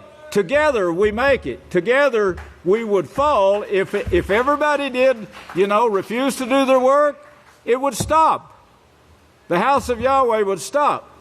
If you noticed enough on the news, and in the great Kohan, Benjamin Crouse Hawkins information, that I said, just cut it off with this right here, because they can't absorb any more than this. But if you notice what he brought out, and you put it together, you could see that Satan has a great plan for trying to destroy Yahweh's house. This is her whole hope right now. Destroy the house of Yahweh. Reindeers, do you see all that? Do you see where all this came from? The numbers, it brings it back and shows you where it came from. It's showing the plan that they're putting together or have put together to get rid of you, to keep you from doing Yahweh's work. My hope and your hope rest in the fact that Yoshiyah, Matthew 16:18, said, the gates of hell is not going to prevail this time. It won't prevail over the house of Yahweh ever again. If Satan wiped us out, we would not be able to bring the message to the people, to bring the gathering here to Yahweh. But we would not be able to raise the dead either. We're the ones that Yahweh said, you will not all die. You're going to be the ones that raise the dead. Praise Yahweh. Surely you remember those sermons. Not one of these is going to fail. Not one. They're all very much alive, and Yahweh is guarding them and making sure they get to the right ears, to match the little strings in there that makes you hear, that gets to your eyes and makes you see. It's all there. That gets into your brain and makes it work. Satan has tried one last hope of killing it with marijuana. I'm not going to bring that any more than that right there, but you better be praying that Yahweh forgave you for that and heals your brain. The rate of newborns with syphilis jumped 38%. This is back in 1914. Right now, it's jumped to 100%. Some more, some less, but every one of them's got it. I'll show you how I know that in just a little bit. The disease which is transmitted from infected mothers to their babies. Jumping. What caused that is the Roman Catholic Church that sits on 7 hills prophesied in Genesis 49, verses 10, to hold the scepter, the ruling rod, whose brothers praise him in his evil. Now, this is all given to you in Genesis 49, telling you what the world is going to be right now. The same group sitting on the 7 hills as Rome, but still holding the scepter, as Malachi Martin plainly brought out in his interviews. Not anyone caught it, I don't think, but myself, in the world anyway. Some of those trained in the Catholic Church knew it, of course. But this Yada is holding the scepter today. Yoshiyah is only high priest over the house of Yahweh. All judgment is given to him over the house of Yahweh. Blessed are those, he said, that keep Yahweh's commandments. I'm going to give them life. Yes, he said that in that. Put the 2 scriptures together in Yochanan and Revelations, and you will see that Yahweh gave Yoshiyah the power to give life. He gives that power to us to give life. He showed me that at the beginning. He showed me that. Of course, I knew that we were going to raise the dead, but he showed me that I was going to have power to raise the dead. Yoshiyah said he is putting together a house that the gates of hell will not prevail against, and they're the ones that's going to be given the power to raise the dead. Yes. Mother-to-child transmission is death. Not only death, it's murder. They're murdering these children because they're not teaching. They're holding back the words, the teachings that would stop this whole thing from going on. How do I know that? Because Yirmiah said it. If they had stood in my counsel and caused my people to hear my words, they would have turned them from the evil of their ways. But they won't do it, and the Pope says, don't teach them morals. This takes away from their rights, the rights to murder babies. The syphilis can be found in bones. Way, way back, clear to Italy and Rome, in babies' bones. I told you that syphilis, we thought we had it wiped out when I was working in the State Board of Health laboratories as a young man, making big money.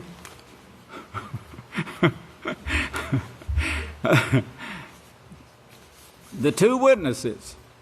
In Revelations 11, 1 through 4, we see they're the lamps, the 2 witnesses. That's 2 houses of Yahweh. When I say witness, you are with me. You're with me 100%, or you're with Satan and you're against me, one of the 2. But you're included. When Yahweh says witness, he wasn't just speaking of a person. How do I know that? The 2 witnesses was carrying the house of Yahweh to establish it. The house of Yahweh. The house of Yahweh is you people right here. You're my witnesses. I'm Yahweh's witness. You're my witnesses. Okay, the two witnesses. Revelations 11, 1 through 4, it plainly says they are the two olive trees. You can't put that on somebody else. Yahweh says they are. Yeshua says, I'm the vine. You are the branches, he said. That should establish that in your mind right there. He didn't tell a lie. Yahweh didn't tell a lie. Yeshua didn't tell a lie when he told Yochanan to write this. These two witnesses are the two olive trees, the two lampstands that give light in a certain time period. Give light. Your laws are a light to my feet, says the psalm. Your laws are a light to my feet. They are the two that brings the light for your feet, for your brains, for your whole body to be here. Now that should be established in your mind with those scriptures right there. The house of Yahweh, not just the two witnesses, but the house of Yahweh, is prophesied to be the difference from the 4,200 religions. They are prophesied to show the difference, to actually show the difference. I think we better read that instead of trusting to your memory. Turn over to Zechariah, because this is where we left off last Sabbath, in Zechariah here. If you look at chapter 5 of Zechariah, found on 7:19, and get this in your mind and believe it. Not one of these are going to fail. And if you get it in your mind, what Yahweh says here, and you depend on it, These are the two olive trees.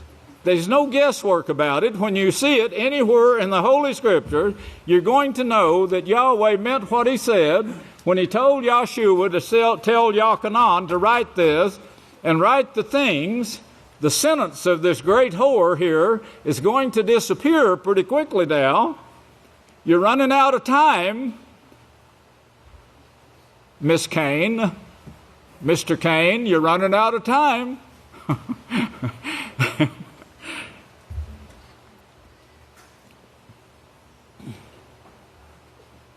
Got it? Then I lifted up my eyes and I looked, and two women. This is the two houses of Yahweh that was shown earlier in this chapter and in the last part of chapter 4.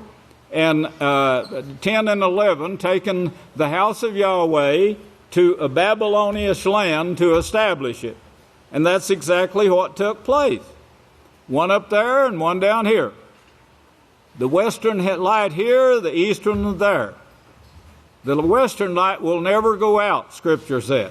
Did you know in the original, I know I brought this out before, but when they were put in the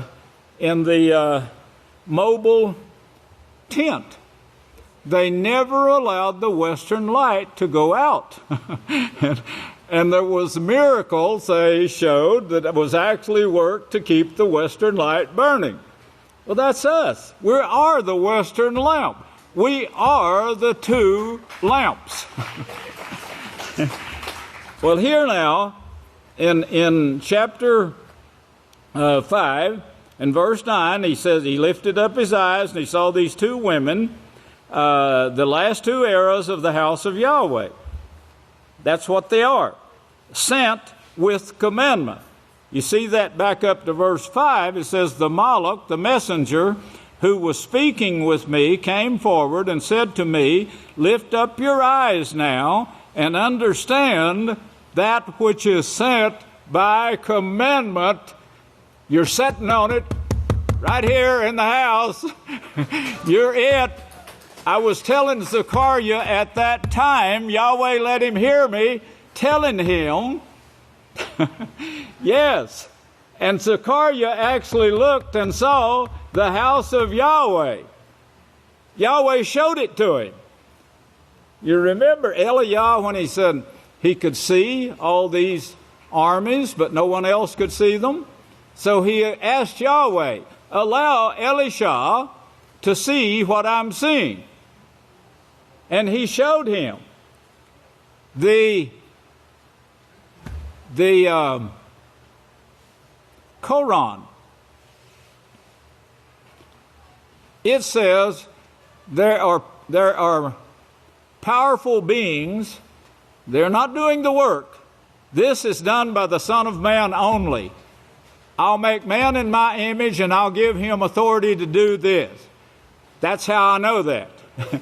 Men and women, sons and daughters. That's said later. Sons and daughters of Yahweh.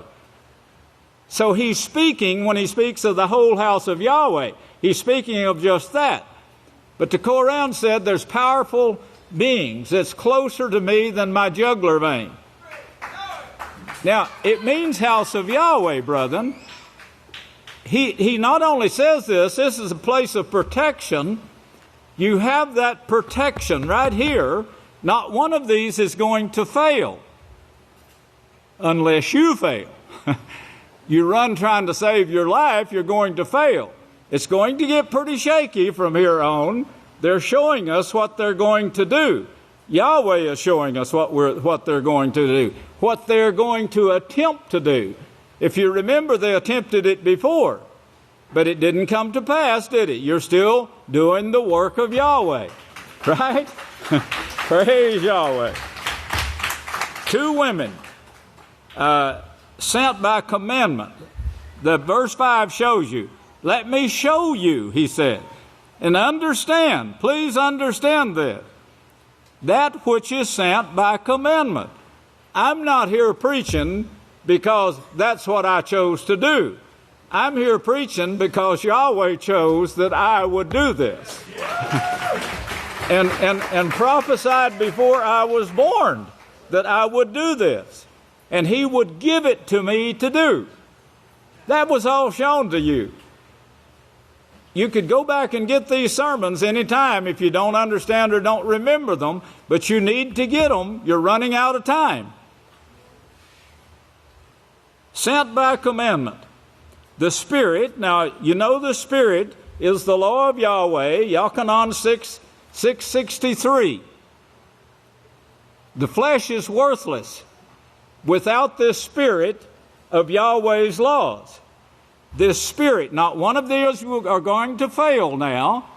This Spirit that comes from reading, studying to show yourself approved, reading it for yourself, then practicing that, this changes your whole body, your character, your mind, your heart. Yahweh says it does. Malachiah shows you that. Chapter 4, Malachiah. This Spirit of Yahweh came to overshadow them, you, me, the houses of Yahweh that they're carrying here. It shows them to be carrying it through the air. There was a lot of hard work went into this, but we came out on eagle's wings. That is, in flying colors, we have come out. Same thing, means flying colors. They were covered with the covering of saints, and they exalted, magnified, and exalted the ephah. The ephah, that's the Spirit of Yahweh in the 2 houses here. The standard of perfection sent by Yahweh's laws, separating the way of the world. That's what we're doing right now when we preach every time, and the shows, the news, everything. We're showing what the world is and what the house of Yahweh is bringing forth. Separating the way of the world from the way of Yahweh. In chapter 5, verses 5 and 6, read that again. Then the Malach, the messenger, Yahweh says, Yoshiyah says, I'll send my messenger to tell you this. Well, before Yahweh let the prophets see the work of Yahweh ahead of themselves. Daniel says, I saw 2 others in the future teaching. He saw that. And then he asked one of them, when is the end going to be? And I keep telling our elders that's working with these numbers, I think Yahweh gave us more than just that time and beginning of times there. Divided times. I think he gave us the answer here, and I think if you just dig hard enough, we're going to see it. Well, whether we do or not, be prepared and you won't miss out. But it's going to be very quickly. This is not going to linger on. That's what the seventh messenger tells you. Time no longer. It's running out.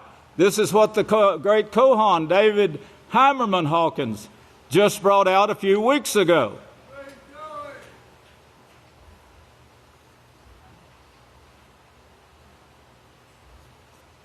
You didn't believe it?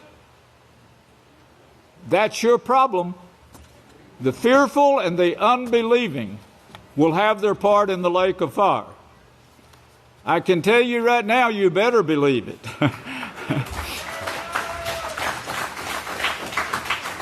I brought out prophecies, and somebody said back and told you when the nuclear wars is going to start in and around the great river Euphrates. It came and went, everybody thought, or many knew. The news media led people to believe that it came and went and no nuclear war started. But it did start, and we have 2 letters proving it. There was a strike on a nuclear building right on the shore of the great river Euphrates that very day that we prophesied, that Yahweh showed us in Scripture would be.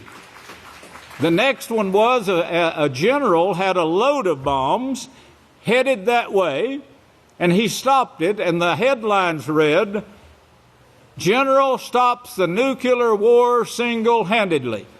On that very day, Revelation says Yahweh held back the nuclear war. It did start, but he held it back for us, the house of Yahweh. We are his work. Not one of these is going to fail. That was a big test for many, but you came through. Don't let this little test coming now where the 4/5 of the earth's population is going to be wiped out, don't let that alter you. Yahweh is in full control. But this is coming. They're planning right now, and they're showing it. These reindeers was just one show of this, what they're going to do. Waco, did you see? Yeah, I know you saw that. Waco, and what it meant, and where it came from, and why they wiped that man and that group out, and all the others out. Shot a woman while she's holding her baby. Yes, this is how ruthless this bunch is. You don't have to fear them. Fear not, Yeshua said, somebody who could destroy your body. Fear Yahweh. Reverence Yahweh. He can destroy your body or let it be destroyed, and you'll never live again. Yahweh can resurrect you if someone else kills you and you're righteous in your death, just as Stephen. We're going to resurrect Stephen, who exposed the Catholic Church and then told it's going to be taken beyond Babylon. No one understood that but us. Okay, sent by commandment now, that's verse 5. And I asked, what is it? And he answered, this is the ephah, the standard of perfection, the 2 houses of Yahweh, sent by Yahweh's laws, prophesied in his laws and prophecies. Then he added, this is honor, knowledge, understanding throughout the whole earth. This is a prophecy that the 2 houses of Yahweh is going to take throughout the whole earth. Now, as weak as we are, Yahweh, when he prophesied this, there was no way we could reach the earth. I told Jacob, I told him when we was on XCG, this was a shortwave station, and I said, and he said, we're fulfilling that prophecy. I said, no, we're not fulfilling that prophecy. You know, we're not reaching 10%. I doubt if we're reaching 1% of the people. I said, something bigger than this is going to have to take place.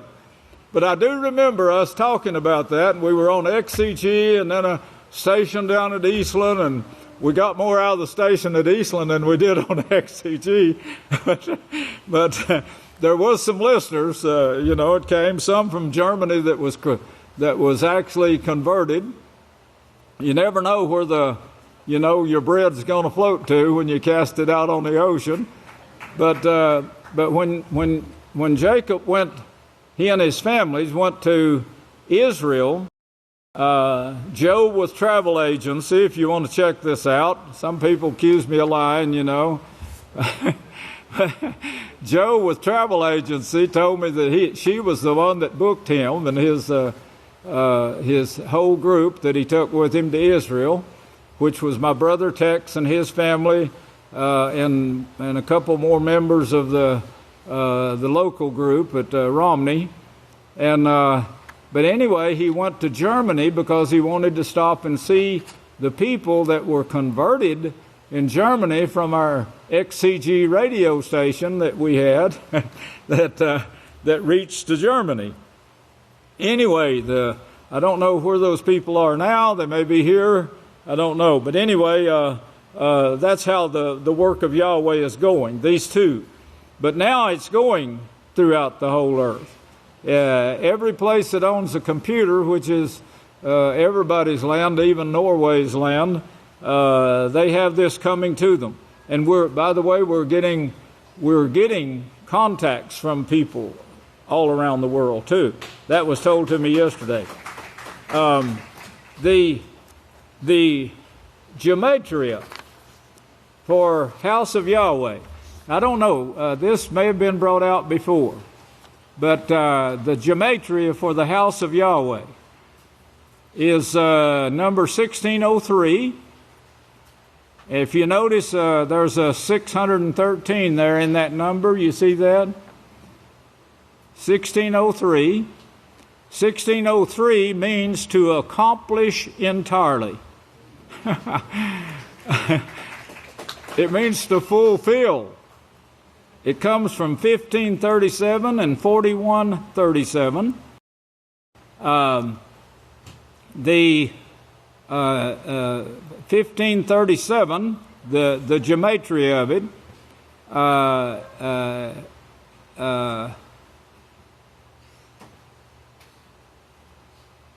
let's see, the original point where motion or action proceeds. Abundantly above heavenly. So this shows that the house of Yahweh in the gematria is coming straight from Yahweh out of heaven, abundantly above heavenly. From above heavenly. The number 4137, the gematria, shows from 4134 to make replete. To make replete, the definition of replete means abundantly supplied, to furnish, satisfy, finish, to finish the work. Oh boy, isn't that wonderful? Number gematria of 4134, from 4130 to cover over, complete, full, to cover over, complete, full. The Holy Spirit overshadowed them. That's the way Yahweh described it here. Holy Spirit would overshadow the house of Yahweh, if you'll let it. Number 4130, to fill, furnish, supply, fully accomplish. So we're going to accomplish this work. Not one of these is going to fail. That's what the house of Yahweh means. That's what you mean. That's what you mean to heaven, too. We have jobs, by the way, from all age groups. I was so surprised when Yisrayl, I kind of know this girl. 12 years old, I think. Don't get mad at me if I got that age wrong. But she was the editor of the commercial. Did you see the commercial of Invitation to the Feast by Shiloh? Was that played? It wasn't played. Oh boy, I'm in trouble. Should have got that in. Shiloh is my daughter, but biologically through the Matthews. Praise Yahweh. I think she's 9 years old. She's the one that did the talking, and Yisrayl was the editor of that commercial. Remember that next week when you see this, okay? It's like a professional did it. It's like professionals did this job. Now this is in the house of Yahweh. We got jobs for you. This is what we're doing in this generation. What is described in the house of Yahweh, the gematria of the house of Yahweh, and that was given to me by a great deaconess. I think it was given in a confession. And I said, hey, I got to have that for today. The house of Yahweh, Matthew 16:18, the gates of hell will not prevail against it this time. Zechariah 6, verse 11, we got to read this before it's over. Now remember, Yeshua says, I will build my house, and the gates of hell will not prevail against it. Now right after that, he was killed. His disciples were all wiped out. Yochanan was the last to be alive and copied the book of Revelations in 96. That was brought out in today, the number 96. And you see how significant that is. Well, in Yeshua was dead. His disciples were all dead. Most of them died in Rome. They had the last part of the book of Yahweh with them, and it was confiscated. Now you think of a miracle. I'll go for those kind of miracles. If you believe this, and you're a fool if you don't. You know, this stuff is proven. So, you know, the prophecies, they don't lie. Every one of them is coming to pass, proving the book of Yahweh true and correct. But here now, Yahweh says, in the last days, the two women are taking this, the two houses of Yahweh is taking this, and they're going to spread this perfection. That's exactly what this shows right here, the gematria of the book of Yahweh. Now, that was given to me today, this morning. You think Yahweh is not leading this? It's showing exactly what I was going to speak on. I said, that'll fit right into what I'm going to speak on today. These two witnesses, two houses of Yahweh, is taking this perfection fully furnished by Yahweh. Everything we need is being fully furnished to reach the entire world. Taking it to a Babylonian land, not yet established, where children are sending out commercials. Oh, y'all are grown up now, aren't you? Well, you got some learning to do, but you're doing great. I'm talking to some daughters over here. Then I said to the messenger, that's me, that's the house of Yahweh.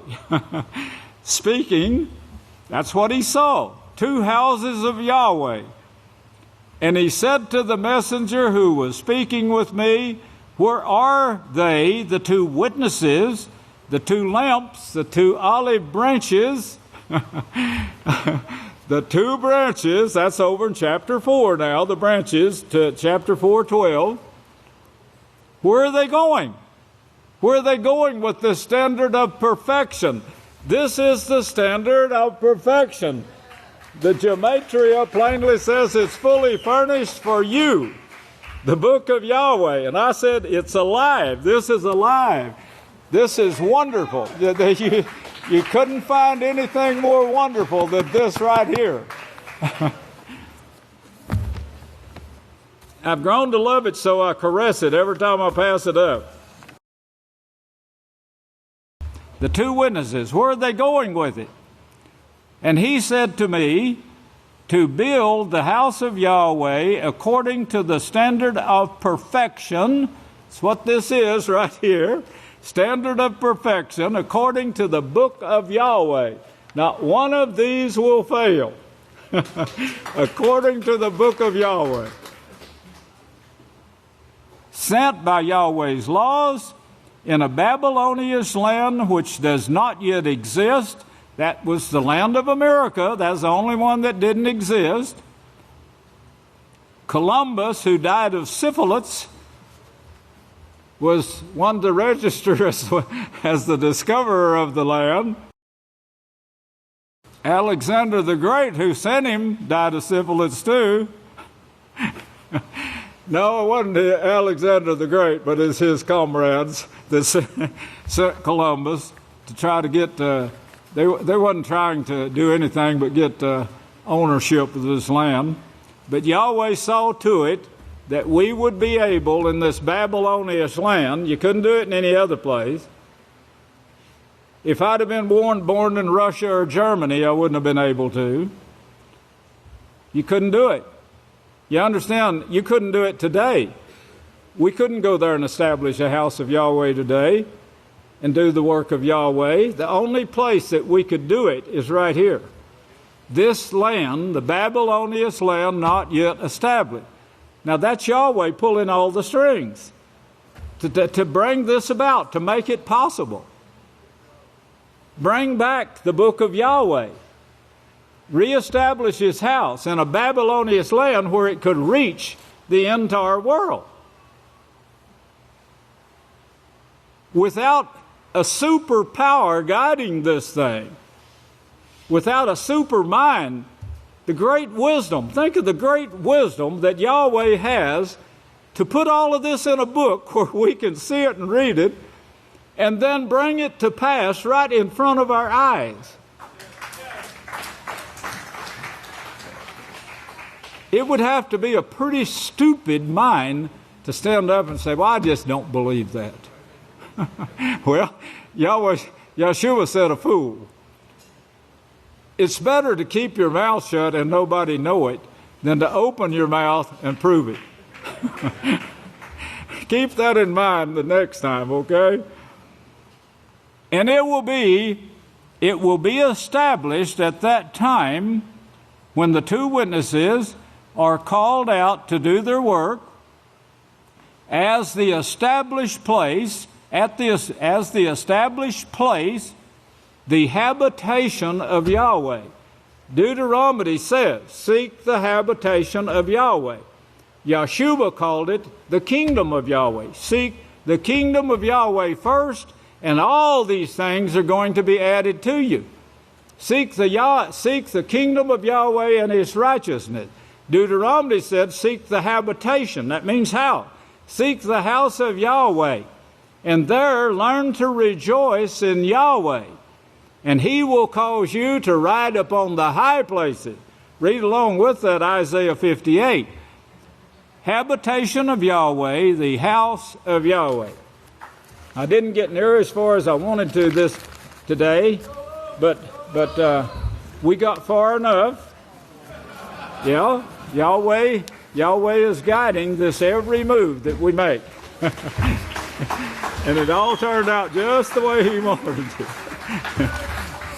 If you'll hang strong, you may have to keep your mouth shut, but hang strong.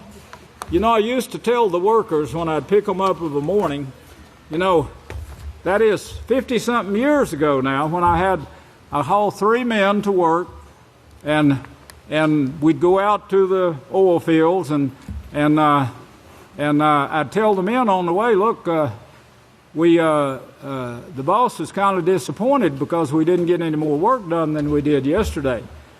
And I said, you know, when you're talking, when you go to your place to work and you stand around doing talking, I said, I noticed a couple of you were cooking, you know, and you could put the stuff on to cook, and you could still go about doing your work. But a couple of you stood there for over an hour and a half, and I said, you know, you're actually stealing from the boss.